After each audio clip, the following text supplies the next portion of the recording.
All right, guys, 2.4. 2.4 is all about using a property called the zero product property to help us solve equations, all right?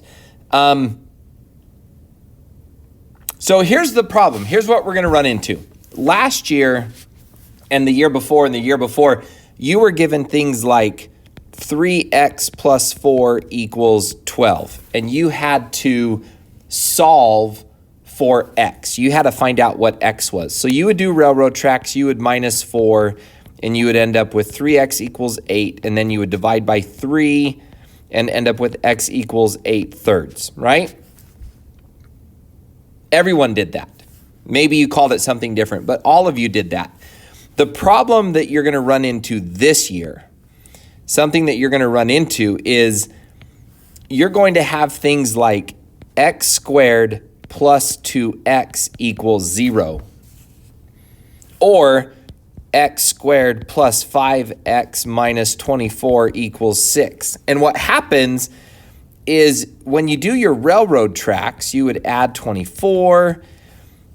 You run into a problem because you have more than one x. I have an x squared and a 5x, and you don't know how to get those alone. Railroad tracks don't work anymore. So we need to use a different method this year. Because there's going to be more than one x, we're going to use a method called the zero product property. Now this property is really nice because, it's pretty simple. It's right here in algebra, but it's basically, it says if a multiplied by b is equal to 0, if two things are multiplied and the answer is 0, then that means a is 0 or b is 0. One of those has to be 0. It doesn't matter which one, but one of those has to be 0. So let's look at this in an equation. So example A says that 2x multiplied by x minus 4 is equal to 0. So I know I don't have an a and a b, but I have two x's being multiplied by x minus 4. I have two different things being multiplied, and my answer is 0. So what that means is 2x could be my 0. One of them has to be, right? 2x could be my 0, or x minus 4 could be my 0. One of those could be 0, and my answer would be 0. What's cool about the work that you're going to do today is a lot of times you're going to have two answers, because I can take 2x and I can make that equal 0. If I divide by 2, x equals 0. So if I were to plug in a 0 up here to my equation, I would end up with 2 multiplied by 0 multiplied by 0 minus 4 equals 0. 2 times 0 is 0. 0 minus 4 is negative 4. 0 times negative 4, 0 equals 0. So if x is 0, I have a solution. My equation is true. But what's cool this year is x could also be another number. If I look at this second thing that's being multiplied, x minus 4, if I add 4 to both sides, x could also be 4. So let's try plugging 4 in. 2 times 4 multiplied by 4 minus 4 equals 0. Well, 2 times 4 is 8. 4 minus 4 is 0. 8 times 0 is 0. So today, I'm getting two different answers. My answer to this equation is x could equal 0 or 4. I have two different solutions when normally you only get one solution, right? So let's try another one. Let's try example B. I know it's in your book worked out, but let's try it. x minus 3 is getting multiplied by x minus 9 to equal 0. That means that one of these has to be 0. So x minus 3 has to be 0, or x minus 9 has to be 0. So if I do my railroad tracks for both of them, x minus 3, if I add 3 to both sides, x could equal 3, or if I do my railroad track over here, plus 9, x can equal 9.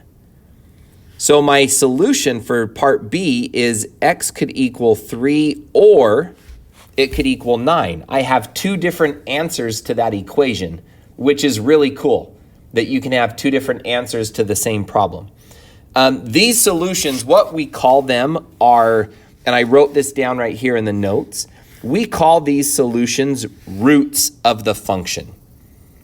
Okay, we call them roots of the function. What's happening, and you don't see it yet, but what's happening in this equation is at 3, if we, let me draw this a little bit better.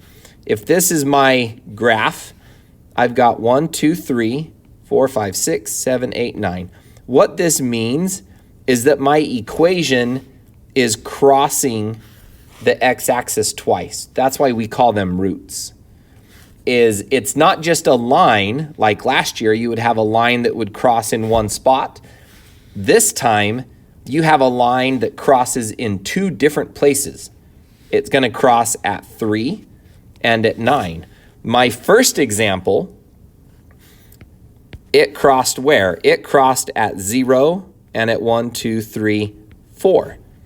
So this line crosses in two different places as well, 0 and 4. So we call those roots, all right? So there's 3 problems down here. Let's do number 1 together, and then I'm going to have you try 2 and 3. I have an x being multiplied by x minus 1. That means that one of them is 0. So x is 0, or x minus 1 is equal to 0. Well, that one's already solved. X minus 1 has to equal 0. If I add 1 to both sides, x is equal to 1. So my solutions, my roots, are x equals 0 or 1. Those are my roots of my equation. Okay, go ahead and try number 2 and number 3 by yourself. Pause the video.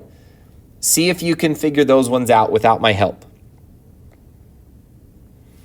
Okay, for number 2, you've got 3t can equal 0, or t plus 2 can equal 0.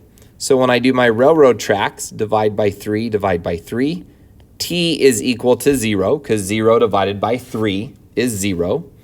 Or, if I do railroad tracks on this one, minus 2, t is equal to a negative 2. So my answer to number 2 is t can either be 0 or it can be negative 2. Those are both answers or roots to the equation. Number 3, z minus 4 can equal 0, or z minus 6 could be the one that equals 0. So if I do my railroad tracks and I add 4 to both sides, z is equal to 4.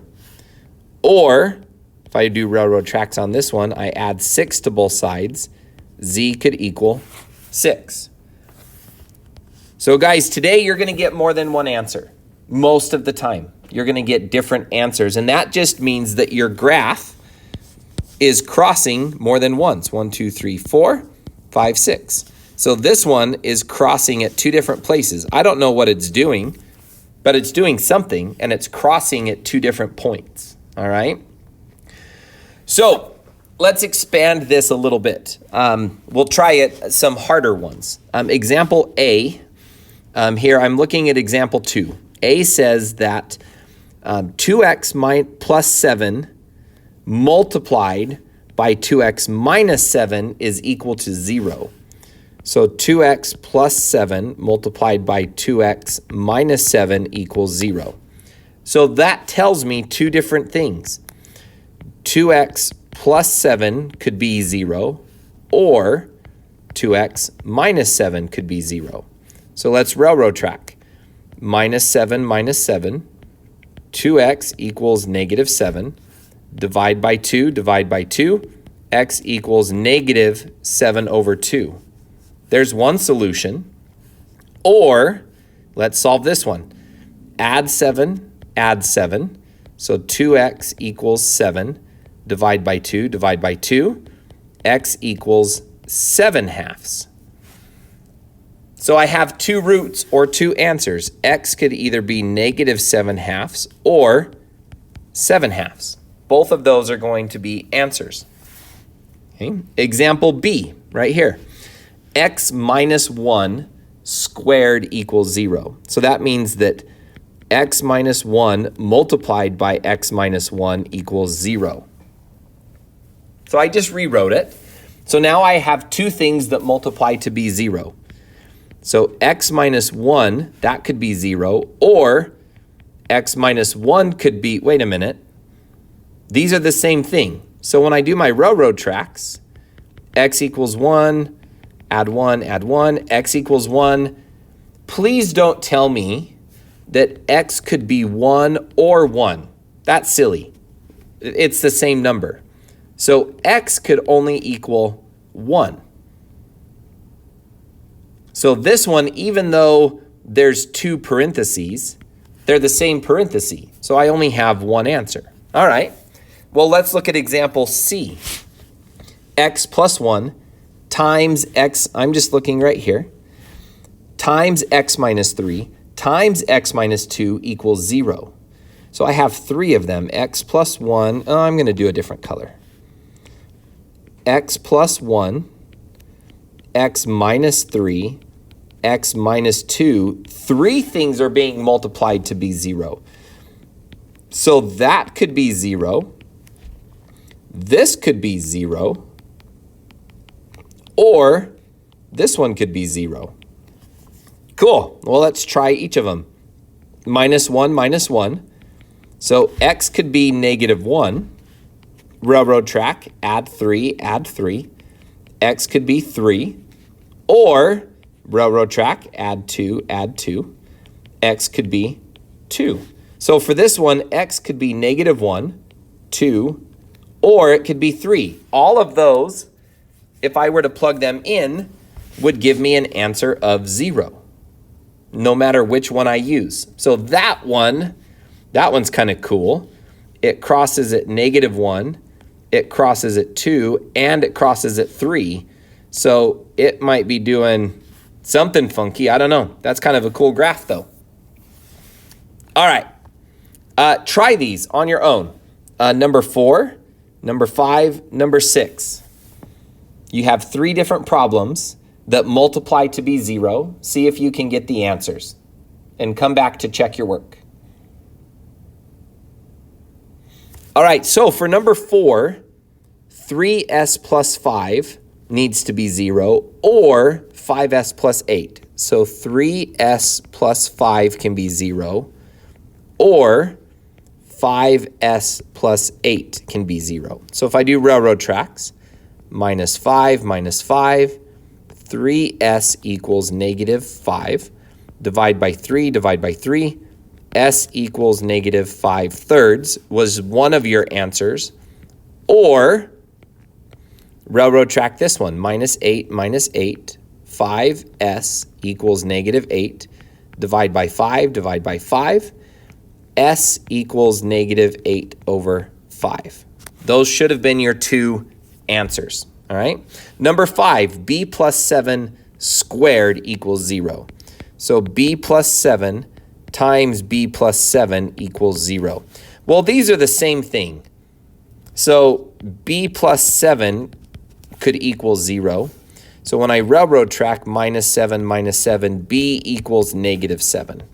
So what that means for this equation, the graph, what that means is at negative 7, whatever your function is, it's touching and then it moves. It doesn't actually cross, because if it crossed, right? If it went under, it would have to go back up and it would have two answers. But this one doesn't. It only has one answer. So that means it's not going to cross. It's just going to touch it. Kind of cool. Number 6. I'm running out of room here. D minus 2 could be 0, which means D would be 2. So D could equal 2. D plus 6 could be 0, which means D would equal, what, negative 6? Or D plus 8 could be 0, so D would equal negative 8. So my answer would be 2, negative 6, or negative 8. All of those should be your answers for number 6. Okay. Last thing that you need to see today, and I tried really hard to avoid this today, but there's not another day that we're going to be able to do it. So what we've been doing works really good because I have two things being multiplied together that equals 0. The problem that you're going to run into is what happens if I have something like this? What happens if I have 4x to the 4th plus 24x cubed? What if that was equal to 0? This plus sign, well, I'm not multiplying two things together. I'm adding two things together. And I don't know any rules to help me solve for 0 if I'm adding two things together. I only know how to do it if I'm multiplying two things together. So what I have to do on this one is I have to factor something out, which is so backwards from what you've done in the past. What I want to do is I want to take this and I want to turn it into two things being multiplied together, all right? And the way that you're going to do that is this right here. To factor out the greatest common factor, basically we are going to undistribute. It's kind of like doing the Santa hat backwards, all right? So what I want to do is take this 4x to the 4th plus 24x cubed, and I want to undistribute something. I want to pull something out of both of those. So what I have to do first is look at the numbers at 4 and 24. What number can both of those be divided by? Both of them can be divided by a 4. So I'm going to pull out a 4, but that means I have to divide both of those by 4. So 4 divided by 4 is 2. 24 divided by 4 is 6. So I'm doing my Santa hat backwards, right? I'm taking numbers out. Instead of distributing, I'm undistributing. Now what I need to do is look at the x to the 4th and the x to the 3rd. And I want to figure out how many x's can I pull out? Well, I can pull out 1 from both of them. I could pull out 2 from both of them. I could pull out 3 from both of them.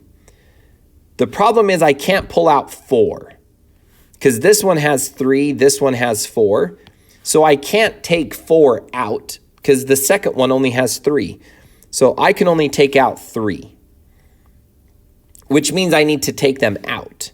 So if I take x to the 4th and I take 3 of the x's away, I'm only left with 1 of the x's on the inside. And if I take x cubed and take 3 of the x's away, I'm not left with any x's. So this just becomes my equation, my expression becomes 4x cubed on the outside and 2x plus 6 on the inside. And the whole reason of doing that is, look, now I have two different things being multiplied together, and that might help me solve an equation, okay? So let's do another example. 8y squared minus 24y. Now the problem is things are being subtracted. So I need to factor out a greatest common factor. So I'm going to look at the numbers first, 8 and negative 24. So I can factor out 8. That's the most I can take out. So 8 divided by 8 is 1. Negative 24 divided by 8 is 3, right? Negative 3. Now I look at the y's. This one has 2. This one only has 1. So I'm only going to be able to take one of the y's out. So when I take y out of y squared, I'm left with a y. And when I take a y from a y, I'm left with no y's. So my answer becomes 8y multiplied by y minus 3. Now that's going to help us in the next set of problems, okay? So example 4 says 2x squared plus 8x equals 0.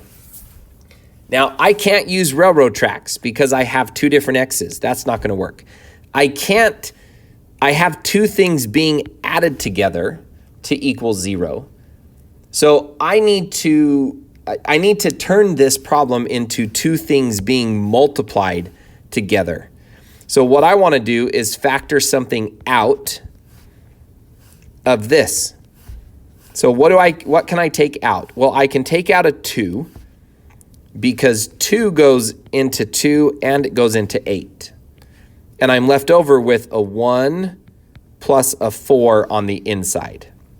I'm just dividing 2 and 8 by 2, right? Now, I can also, this has x squared, this has x to the 1. So I'm only going to be able to take out one of the x's. And when I take an x away from x squared, I'm left with one of them. When I take x away from x, I'm left with nothing. So I have 2x multiplied by x plus 4 equals 0. Now I can do something because I have two things being multiplied to equal 0. So 2x could be my 0, or x plus 4 can be my 0. Now I know how to solve it. Divide by 2, x equals 0, not 2. Geez, Mr. Reed, bad math. Or railroad track, minus 4, x equals negative 4. So my solution is x is equal to 0 or x is equal to negative 4. All right, let's try one more. 6n squared equals 15n. Whoa. This one's really funky because I have things on different side of the equal sign. You know what? That's not going to work. I need it because first of all, it's supposed to equal 0.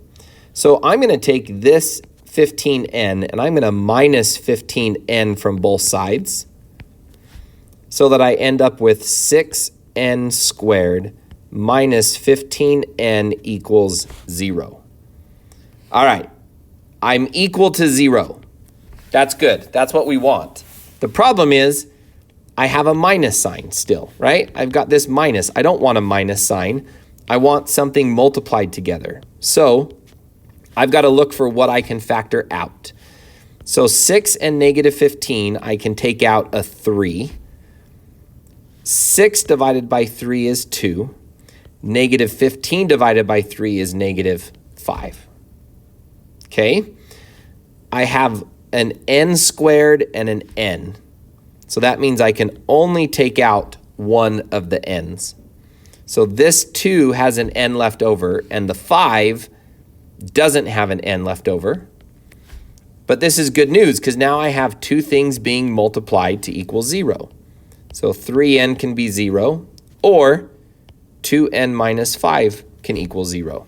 So when I do railroad tracks, divide by 3, n can be 0, or add 5, 2n equals 5, divide by 2, n could equal 5 halves.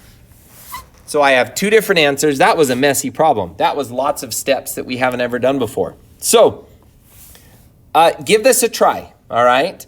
Number 8, 9, and 10. Go ahead, pause the video.